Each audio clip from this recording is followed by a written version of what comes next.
Hi, everyone. Welcome to a very special live Solarminer interview session.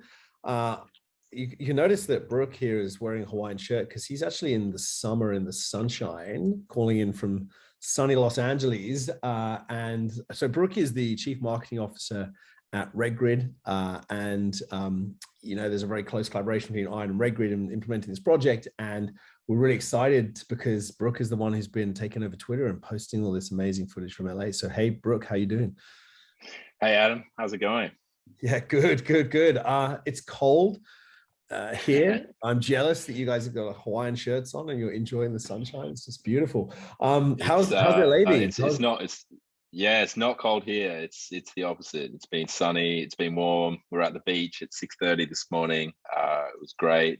Meeting up with the Kinfolk team, the customer or client that we're working with over here. So it's been a really good start. Yeah, that's awesome. So so what's going on? Why are you there in LA? What have you been doing? What have you been setting up?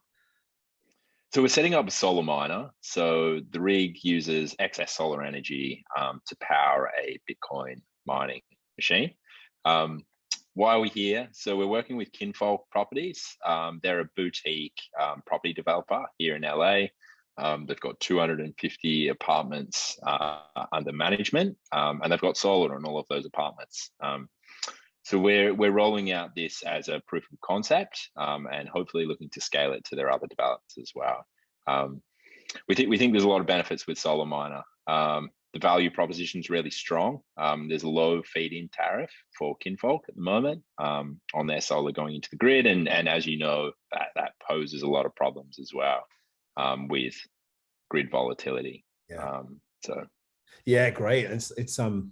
So that's kind of one of the rationales behind it, right? That there's, people have spent money on this solar, they've stuck it on their roofs, but there's like, you're getting paid very little to go back into the grid. And actually, I mean, that's what we've talked about here a lot. It's like this screwing up the grid because there's too much solar going in at wrong parts of the day. And so it's actually trying to get to soak up some of that solar, right, with the miner. So it's about a grid benefit as much as it is about just doing Bitcoin mining. It's about doing 100% clean, but also helping the grid, right? Oh, absolutely. Like it's really interesting. Property developers are an important segment for Redgrid for a number of reasons. It helps us get into new buildings, helps us deploy the protocol in new buildings. There's a good partnership play from a hardware perspective. Plus, we've got a really strong value prop. But ultimately, these guys are becoming new energy players. Like the traditional model is changing. It's not just retailers. These guys are now starting to say, actually, like, we've got to start thinking about how we're going to be an energy player in the future. So looking at solar, they've got, capacity to add batteries to all of their properties.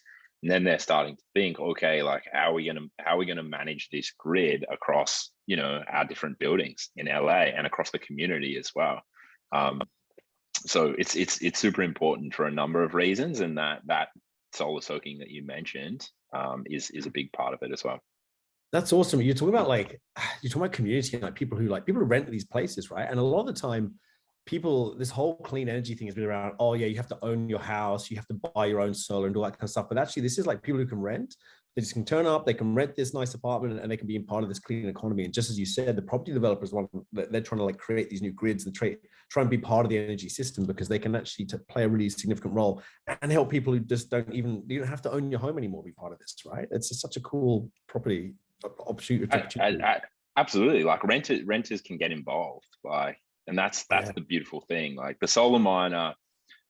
There's a direct benefit there. Solar soaking, we connect all of the solar miners across their properties and we can soak up, the grid. The grid can say, hey guys, can you soak up some energy for us? Property developer, can make some money. They can generate Bitcoin, but they can also redistribute those profits to tenants as well.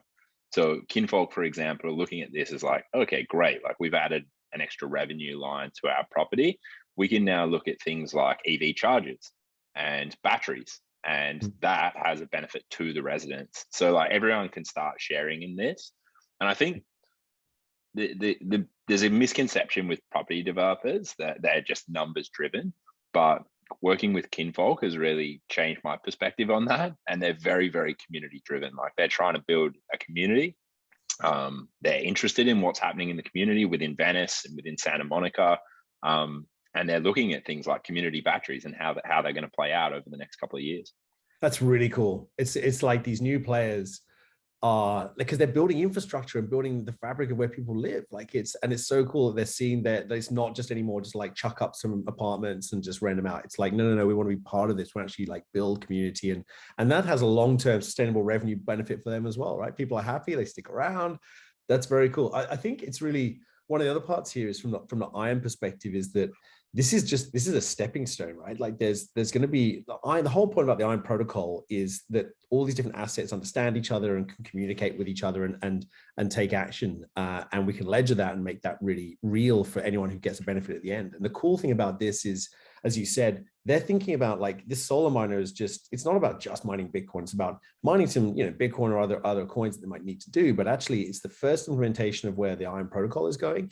But it's also the ability to take that money and go spend it on new clean energy assets that build the grid, which then all use the ION protocol to balance out when there's too much solar or not enough solar. So it's like this. It's just the first step in many to get here, but it's really cool to see a real actual implementation of it. So Redgrid's got this relationship with the property developers, but ION as the protocol is helping facilitate what this is going to look like in the future. It's super exciting. Yeah, I mean, it's been great, and being on the ground here and talking to the developers, like seeing the crew, seeing like the interest from the crew, like from the maintenance guys. They're like, oh, cool, like tell me more about this. Like we've got backyards. We could put solar in. Yeah. Is this a way to like enhance the payback? Like right through to the engineers that are like, yeah, cool. Like I could put X amount and get X amount of kilowatts, and they're doing the calculations in their head. So you can see how something like this, while this is just like a tiny, minute stepping stone in that direction, could really accelerate the transition, which is super cool. That is super cool. How hard has it been? Has it been really complicated to like get set up and get installed and things? I mean, like, so full disclosure, you're not our like engineering team. But you've got to go up. You've done this kind of setup here. You put it together. You've got Simon on the phone, and like, so how's it been going? It's been pretty good. Like we live in a day and age where Simon can get remote access in. The engineering team from Kinvolk has been really, really helpful in setting up a comms room, setting up the power points so that we have the right voltage going to the miner. Access to the properties being great, and as I said, they're really interested in this. Like they're really, really looking to the future, and looking how they can not only differentiate their products but just add additional benefits to residents as well. So if this is kind of phase one. If in phase two, we can start thinking about, okay, we've kind of proven this concept, like what's next? How can we get the residents involved? Do we deploy Redgrid's Powers app and add a wallet so that people can start sharing in this? They can then start using that Bitcoin to charge their vehicles. So there's a lot of cool ways in which we can take this, but the implementation on the ground has been great. Like it's been straightforward.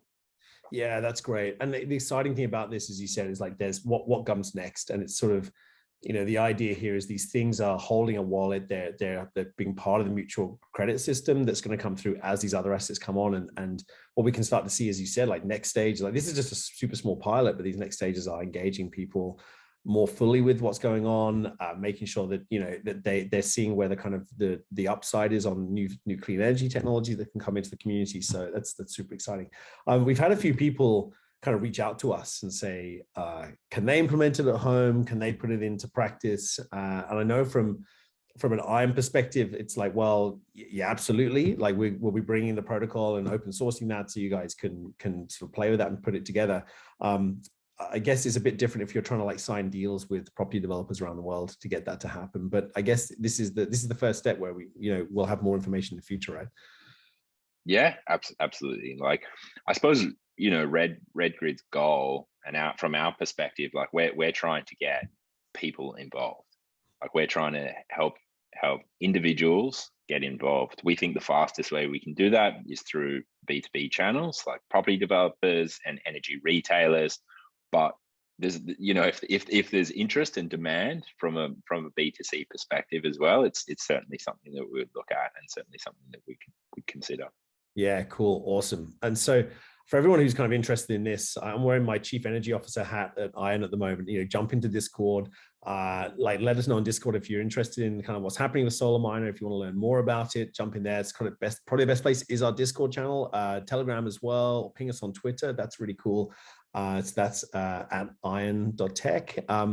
But yeah, we're really excited about this. I'm really excited because, I've seen this kind of come through from sort of embryo to like now happening and putting in place. And this is the small version of, and looking forward to what's going to happen like next year as well with a larger implementation once this one goes well. So yeah, Brook, what are the other things that you're excited about here that can come out at the end of this, and what's next for, what's next in LA? Is it you're coming home very soon, but any more fun stuff you're up to?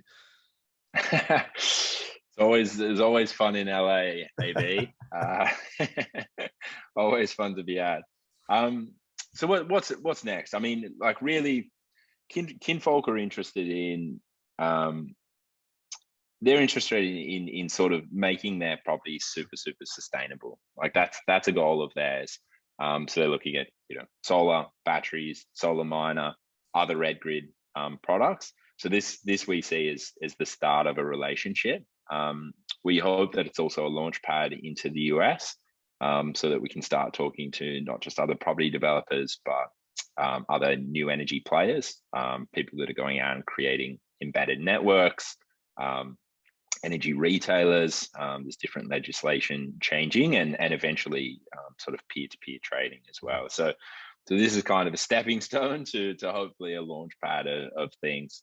For me, the next week, it's really like I'm working from the kinfolk offices now, so it's getting to know the team, making sure that everything's running smoothly, assessing risks throughout the week, checking on the Solarminer, making sure that it's all running smoothly. So yeah, that's the priority.